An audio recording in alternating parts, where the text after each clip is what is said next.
6,500 రూపాయలను ఏ, బి మరియు సిలకు ఈ క్రింది విధంగా పంచబడినన్నాడు. సో ఏ యొక్క 2 రెట్ల వాటాకు, బి యొక్క 3 రెట్ల వాటాకు, సి యొక్క 4 రెట్ల వాటా 3 సమానం అన్నమాట. అందులో అయిన సి యొక్క వాటా ఎంత అని అడిగాడు.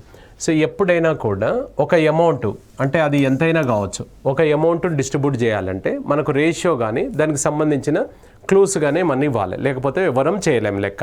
సో కాబట్టి 6,500 పంచడానికి నీకు క్లూ ఏం చెప్పాడు అని అంటే ఏబి మరియు సిలకు ఈ కింది విధంగా పంచాలి అన్నాడు. ఎలా? ఏ యొక్క 2 రేట్లు అన్నాడు. ఏ యొక్క 2 రేట్లు అంటే 2 ఏలు అన్నమాట.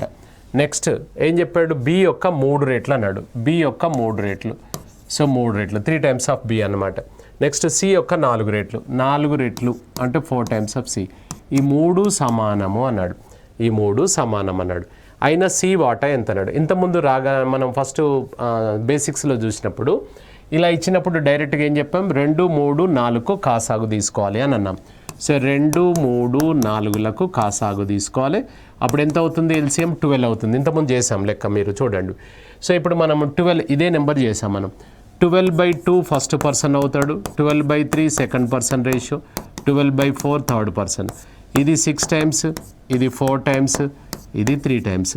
6:4:3గా మన దగ్గర ఉన్న టోటల్ అమౌంట్ 6,500ను పంచాలి.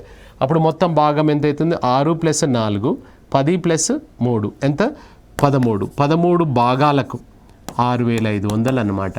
ఎవరిని అడిగాడు మనకి ఇందులో?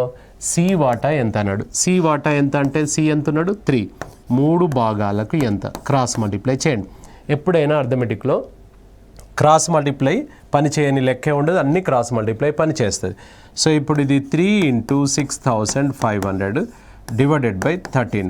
ఇది కట్ చేసుకుంటే 500 × 3 అంటే ఎంత అవుతుంది? 1,500 రూపీస్ మనకు ఆన్సర్ అవుతుంది. 1,500 ఈజ్ ఆన్సర్.